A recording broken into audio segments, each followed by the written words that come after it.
Hi hello welcome to జాట్ TV. తన arrest మీద ట్విట్టర్లో ట్వీట్ చేసి ట్రెండింగ్లో ఉన్న RGV. Tollywood director Ram Gopal వర్మపై కొన్ని రోజుల క్రితం ఏపీలోని పలు ప్రాంతాల్లో కేసులు నమోదైన సంగతి తెలిసిందే. దీంతో ఆర్జీవీ గురించి నిత్యం ఏదో ఒక వార్త నెట్టింట చెక్కర్లు కొడుతుంది. ఆర్జీవీ కేసులకు భయపడి పరారీలో ఉన్నాడంటూ ఇటీవల కొన్ని వార్తలు నెట్టింట తీవ్ర దుమారం రేపాయి. తాజాగా అలాంటి రూమర్స్కు క్లారిటీ ఇస్తూ సుదీర్ఘ ట్వీట్ చేశారు ఆర్జీవీ.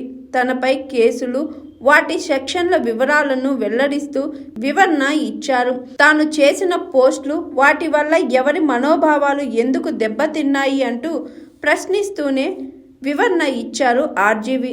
తాను పరారీలో ఉన్నాడని, మహారాష్ట్ర, చెన్నై లాంటి ఇతర రాష్ట్రాల్లో కూడా పోలీసులు నా కోసం వెతుకుతున్నారని ఆనందపడుతున్న వాళ్ళందరికీ ఒక బ్యాడ్ న్యూస్ అంటూ మొత్తం 10 పాయింట్లతో సుదీర్ఘ ట్వీట్ చేశారు ఆర్జీవీ. ఆ 10 పాయింట్లేంటో చూద్దాం. నేను ఏదో పరారీలో ఉన్నాను. ఇక మహారాష్ట్ర, చెన్నై లాంటి ఇతర రాష్ట్రాలలో కూడా పోలీసులు నా కోసం వెతుకుతున్నారని ఆనందపడుతున్న వారందరికీ ఒక బ్యాడ్ న్యూస్. ఎందుకంటే ఈ టైం అంతా నేనే నా డెన్ ఆఫీస్లోనే ఉన్నాను. అప్పుడప్పుడు నా సినిమా పనుల కోసం బయటికి వెళ్ళడం తప్ప. ఇంకో షాక్ ఏంటంటే పోలీసులు ఇంతవరకు నా ఆఫీస్లోకి కాలే పెట్టలేదు. పైగా నన్ను అరెస్ట్ చేయడానికి వచ్చినట్లుగా నా మనుషులతో కానీ మీడియాతో కానీ చెప్పలేదు. ఒకవేళ నన్ను అరెస్ట్ చేయడానికి వస్తే నా ఆఫీస్లోకి ఎందుకు రారు?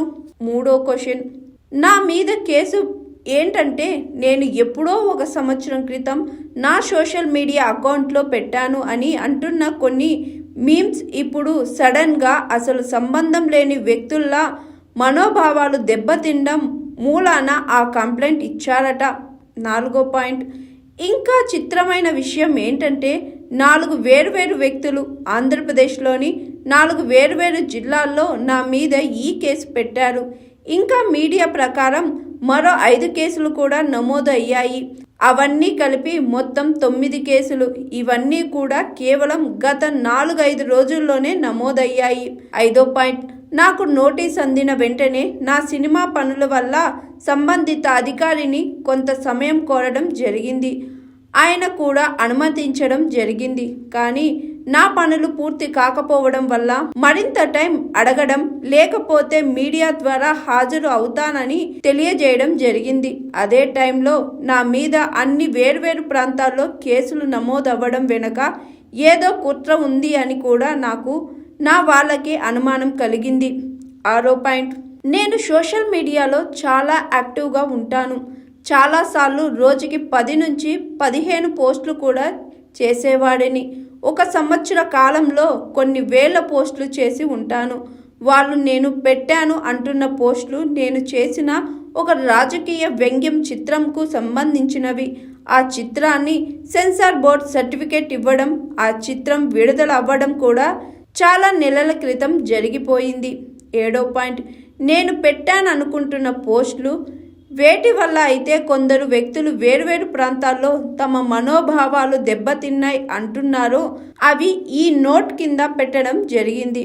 8వ పాయింట్, ఈ మీమ్స్ కారణంగా నా మీద 336(4), 353(2), 356(2), 61(2), 196, 352 of BNS and section 67 of IT section కింద కేసులు నమోదు చేయబడ్డాయి. 9వ పాయింట్, బిఎన్ఎస్ 336(4) ఏమైనా పత్రాలను కానీ, ఎలక్షన్ రికార్డును కానీ ఇతరులను మోసం చేయడానికి లేదా వారి పరువుకు భంగం కలిగించడానికి ఉద్దేశపూర్వకంగా నకిలీవి సృష్టించడం. నేను చేసిన పోస్టు చూస్తే అందులో ఫోర్జరీ ఎక్కడుంది? అది కేవలం ఒక కార్టూన్.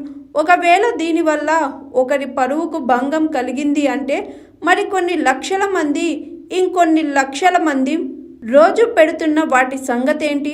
10వ పాయింట్, బిఎన్ఎస్ 353(2) తప్పుడు సమాచారం, వదంతులు లేదా భయపెట్టే వార్తలను కలిగి ఉన్న ఏదైనా ప్రకటన లేదా నివేదికను రూపొందించే లేదా ప్రోత్సహించే ఉద్దేశంతో లేదా సృష్టించడానికి లేదా ప్రోత్సహించే అవకాశం ఉన్న ఎలక్ట్రానికల్ మార్గాలతో సహా మతం, జాతి ప్రతిపాదికన ప్రచురించే లేదా ప్రసారం చేసే వ్యక్తి పుట్టిన ప్రదేశం, నివాసం, భాష, కులం లేదా సంఘం లేదా ఏదైనా ఇతర మైదానం, వివిధ మత, జాతి, భాష లేదా ప్రాంతీయ సమూహాలు లేదా కులాలు లేదా వర్గాల మధ్య శత్రుత్వం, ద్వేషం లేదా చెడు భావాలను కించపరచడం.